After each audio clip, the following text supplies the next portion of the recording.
El Nino लानीनो परिघटना। सामान्यतः दक्षिण अमेरिका के पेरू तट पर उच्च वायुदाब होता है तथा ऑस्ट्रेलिया के उत्तर में निम्न वायुदाब बनता है।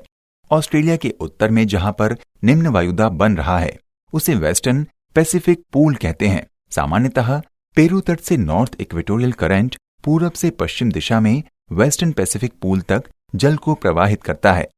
ये जल वेस्टर्न पैसिफिक पूल में जमा होगा और गर्म होकर इसका वाष्पीकरण होगा और वायु ऊपर उठेगी।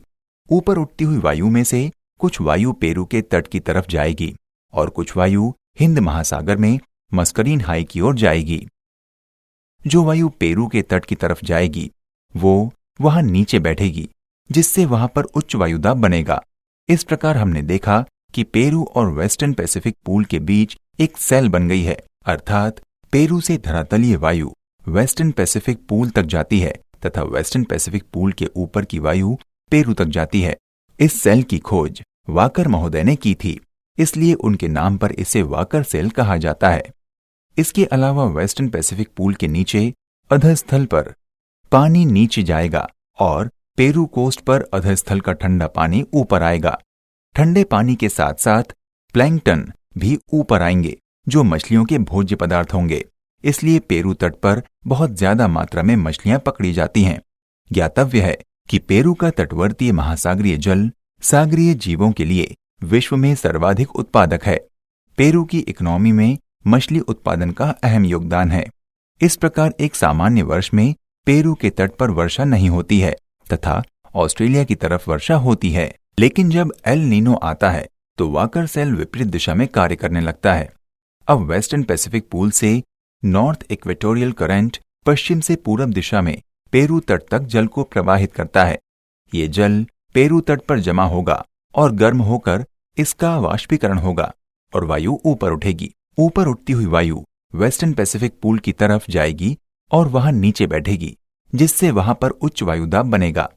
इस प्रकार हमने देखा कि पेरू और वेस्टर्न पैसिफिक पूल के बीच एक सेल बन गई है, अर्थात वेस्टर्न पैसिफिक पूल से धरातलीय वायु पेरू तक जाती है तथा पेरू के ऊपर की वायु वेस्टर्न पैसिफिक पूल तक जाती है। इसके अलावा पेरू के नीचे अधस्थल पर पानी नीचे जाएगा और वेस्टर्न पैसिफिक पूल पर अधस्थल का पानी ऊपर आएगा। इस प्रकार अब पेरू के तट पर वाष्पीकरण होने से वहां अवस्थित अटाकामा डेजर्ट पर वर्षा होगी। मरुस्थलीय तथा सागर तटीय भाग हरे भरे हो जाते हैं, लेकिन चूंकि अब पेरू तट पर नीचे का ठंडा पानी ऊपर नहीं आएगा, जिससे मछलियों के भोज्य पदार्थ प्लैंकटन भी ऊपर नहीं आ पाएंगे। केवल तट पर गर्म पानी होगा, जिससे मछलियां मरने लगेंगी या तो वो पलायन कर जाएंगी। इस प्रकार पेरू में मछली उत्पादन घट जाएगा। इसलिए तो पेरू के लोग गॉड से दुआ करते हैं, ए God give us rain keep El Nino away, यानी हे ईश्वर हमें वर्षा दीजिए मगर एल नीनो को भगाइए। यहाँ पर यह उल्लेखनीय है कि जिस वर्ष एल नीनो अधिक प्रबल होती है उस वर्ष भारत, इंडोनेशिया आदि देश में वर्षा कम होती है। इसे ही इंसो चक्र यानी El Nino southern oscillation circle कहते हैं और कुछ वैज्ञानिक इसी ईसो चक्र को विश्वव्यापी मौसम स्वरूपों का शक्तिशाली संचालक मानते हैं। ला नीनो वैज्ञानिकों का मानना है कि एल नीनो जनित पूर्वी एशिया में सूखे की स्थिति को ला नीनो बदल देता है।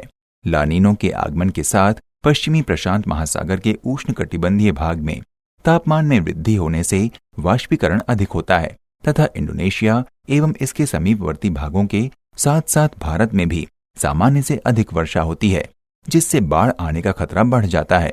ला नीनो एल नीनो पर विपरीत प्रभाव डालता है। इसके द्वारा एल नीनो द्वारा उत्पन्न की गई विपरीत स्थिति को बदल दिया जाता है और फिर से सामान्य स्थिति हो जाती है। इसमें दक्षिण अमेरिका के पेरू तट पर उच्च वायुदाब होता है तथा ऑस्ट्रेलिया के उत्तर में निम्न वायुदाब बनता है। ऑस्ट्रेलिया के उत्तर में जहां पर निम्न वायुदाब बन रहा है उसे वेस्टर्न पैसिफिक पूल कहते हैं। सामान्यतः पेरू तट से नॉर्थ इक्वेटोरियल करंट पूरब से पश्चिम दिशा में वेस्टर्न पैसिफिक पूल तक जल को प्रवाहित करता है। ये जल वेस्टर्न पैसिफिक पूल में जमा होगा और गर्म होकर इसका वाष्पीकरण होगा और वायु ऊपर उठेगी। ऊपर उठती हुई वायु में से कुछ वायु पेरू के तट की तरफ जाएगी और कुछ वायु हिंद महासागर में मस्करीन हाई की ओर जाएगी। जो वायु पेरू के तट की तरफ जाएगी वो वहां नीचे बैठेगी, जिससे वहां पर उच्च वायुदाब बनेगा। इस प्रकार हमने देखा कि पेरू और वेस्टर्न पैसिफिक पूल के बीच एक सेल बन गई है, अर्थात पेरू से धरातलीय वायु वेस्टर्न पैसिफिक पूल तक जाती है तथा वेस्टर्न पैसिफिक पूल के ऊपर की वायु पेरू तक जाती है। इस सेल की खोज वॉकर महोदय ने की थी, इसलिए उनके नाम पर इसे वॉकर सेल कहा जाता है। इसके अलावा वेस्टर्न पैसिफिक पूल के नीचे अधस्थल पर पानी नीचे जाएगा और पेरू कोस्ट पर अधस्थल का ठंडा पानी ऊपर आएगा। ठंडे पानी के साथ साथ प्लैंकटन भी ऊपर आएंगे, जो मछलियों के भोज्य पदार्थ होंगे। इसलिए पेरू तट पर बहुत ज्यादा मात्रा में मछलियां पकड़ी जाती हैं। ज्ञातव्य है कि पेरू का तटवर्तीय महासागरीय जल सागरीय जीवों के लिए विश्व में सर्वाधिक उत्पादक है। पेरू की इकोनॉमी में मछली उत्पादन का अहम योगदान है। इस प्रकार एक सामान्य वर्ष में पेरू के तट पर वर्षा नहीं होती है तथा ऑस्ट्रेलिया की तरफ वर्षा होती है।